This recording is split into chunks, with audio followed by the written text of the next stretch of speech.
ನಮ್ಮ ಮನೆಯವ್ರ ಹತ್ರ ಬೆಳಗ್ಗೆನೆ ಸರಿಯಾಗಿ ಬೈಸ್ಕೊಂಡೆ. ಹಾಯ್ ಎಲ್ರಿಗೂ ನಮಸ್ತೆ, welcome to my mini vlog. ಬೆಳಗ್ಗೆ ಎದ್ದು ಫ್ರೆಶ್ ಅಪ್ ಆಗಿ ಒಂದ್ ಗ್ಲಾಸ್ ಹಾಲು ಕುಟ್ಕೊಂಡು ನನ್ನ ದಿನ ಸ್ಟಾರ್ಟ್ ಆಯ್ತು. ನಮ್ಮ ಮನೆಯವರು ಬೆಳಗ್ಗೆನೆ ಹಣ್ಣು ಕುಯ್ಕೊಂಡ್ ಕೂತಿದ್ರು. ಚಿನಿ ಏನವ ಯಾಕೆಲ್ಲ ಹಿಂಗೆ ಹೆಚ್ಚಿರ್ತಿದ್ಯಾ? ಹೆಚ್ಚಿಡ್ಲಿಲ್ಲ ಅಂದ್ರೆ ತಿನ್ನಲ್ವಲ್ಲಪ್ಪ. ನಾನ್ ಕುಯ್ಕೊಟ್ರೆ ಮಾತ್ರ ಅಲ್ವ ನಿಂಗೆ ಹಿಡಿಯೋದು. ಅದಕ್ಕೆ ತಂದು 10 ದಿನ ಆಗೈತೆ, ಹಬ್ಬ ಮುಗಿದು 10 ದಿನ ಆಗೈತೆ, ಇನ್ನೂ ಅಲ್ಲೇ ಬಿದ್ದವಲ್ಲ ಹಣ್ಣುಗಳು.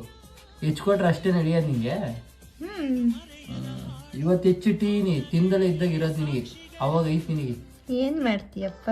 ನಾನಂತೂ ಜಾಸ್ತಿ ನಮ್ಮ ಮನೆಯವ್ರ ಹತ್ರ ತಿನ್ನೋ ವಿಷಯಕ್ಕೆ ಬೈಸ್ಕೊಂತಿರ್ತೀನಿ. ಏನ್ ತಂದಿಟ್ರು ತಿನ್ನೋದೇ ಇಲ್ಲ, ಎಷ್ಟ್ ದಿನ ಆದ್ರೂ ಅಲ್ಲೇ ಇರ್ತವೆ ಅಂತ ಯಾವಾಗ್ಲೂ ಬೈತಾನೆ ಇರ್ತಾರೆ. ನಮ್ಮ ಮನೆಯವ್ರ ಹತ್ರ ಬೆಳಗ್ಗೆನೆ ಬೈಸ್ಕೊಂಡು ತಿಂಡಿಗೆ ಹುಣಸೆ ಹುಳಿ ಚಿತ್ರಾನ್ನ ಮಾಡ್ಕೊಳ್ಳೋಣ ಅಂತ ಎಲ್ಲ ರೆಡಿ ಮಾಡ್ಕೊಂಡು ತಿಂಡಿನೂ ರೆಡಿ ಮಾಡಿದೆ. ಮುಂಚೆ ನನಗೆ ಚಿತ್ರಾನ್ನ ಅಂದ್ರೆ ತುಂಬಾ ಫೇವ್ರೇಟ್ ಆಗಿತ್ತು. ವಾರಕ್ಕೆ 3 ದಿನ ಚಿತ್ರಾನ್ನನೇ ಮಾಡ್ತಿದ್ದೆ.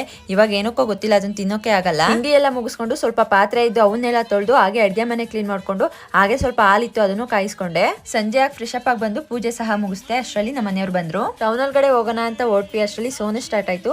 ಸ್ವಲ್ಪ ಟೈಮ್ ವೇಟ್ ಮಾಡಿ ಮತ್ತೆ ಮಳೆ ನಿಂತು ಅಂತ ಹೋದ್ರೆ ಮತ್ತೆ ಮಳೆ ಸ್ಟಾರ್ಟ್ ಆಯ್ತು. ಇವತ್ತಂತೂ ಇದೇ ತರ ಆಟ ಆಡಿಸ್ಬಿಟ್ಟು ನಮ್ನಂತೂ. ಮನೆ ಹತ್ರ ಸ್ವಲ್ಪ ಸೋನೆ ಬರ್ತಿತ್ತು ಅಷ್ಟೇನೆ. ಸೋನೆ ಅಲ್ವಾ ಅಂತ ಟೌನ್ ಒಳಗಡೆ ಹೋದ್ವಿ. ಅಲ್ಲಿ ನೋಡಿದ್ರೆ ಫುಲ್ ಜೋರ್ ಮಳೆನೇ ಸ್ಟಾರ್ಟ್ ಆಯ್ತು. ಸ್ವಲ್ಪ ಟೈಮ್ ವೇಟ್ ಮಾಡಿ ಗ್ಲಾಸ್ ಕೊಡ್ತೀನಿ ಅಂತ ಹೇಳಿದ್ರು. ಅದಕ್ಕೋಸ್ಕರ ಹಾಸ್ಪಿಟಲ್ ಹತ್ರ ಬಂದ್ವಿ. ಗ್ಲಾಸ್ ಇಸ್ಕೊಂಡು ಹಾಗೆ ನಾಳೆ ವಾರಕ್ಕೆ ಬಿಡಿಯುವ ತಗೊಂಡು ಮನೆ ಕಡೆ ಬರ್ಬೇಕಾದ್ರೆ ಮಳೆನೇ ಬಂದಿಲ್ವೇನೋ ಅನ್ನೋ ಅಷ್ಟು ಬಿಸಿಲು ಬಂತು. ಮನೆಗ್ ಬಂದು ಮನೇಲಿ ಚುರ್ಮುರಿ ಮಾಡಿ ತುಂಬಾ ದಿನನೇ ಆಗಿತ್ತು ಅಂತ ಎಲ್ಲ ರೆಡಿ ಮಾಡ್ಕೊಂಡೆ. ಮನೇಲಿ ನಾನೇ ಮಾಡಿದ್ ನಿಪ್ಪಟ್ಟು ಮತ್ತೆ ಸ್ವಲ್ಪ ಖಾರ ಇತ್ತು, ಅದನ್ನೇ ಹಾಕಿ ಇವತ್ ನಿಪ್ಪಟ್ಟು ಚುರ್ಮುರಿ ಮಾಡ್ಕೊಂಡು ತಿಂದು ಈ ದಿನ ಏನ್ ಮಾಡ್ದೆ. ಈ ವಿಡಿಯೋ ಇಷ್ಟ ಆದ್ರೆ ಒಂದ್ ಲೈಕ್ ಮಾಡಿ, ಮರಿದೆ ಫಾಲೋ ಮಾಡ್ಕೊಳ್ಳಿ. Thank you all.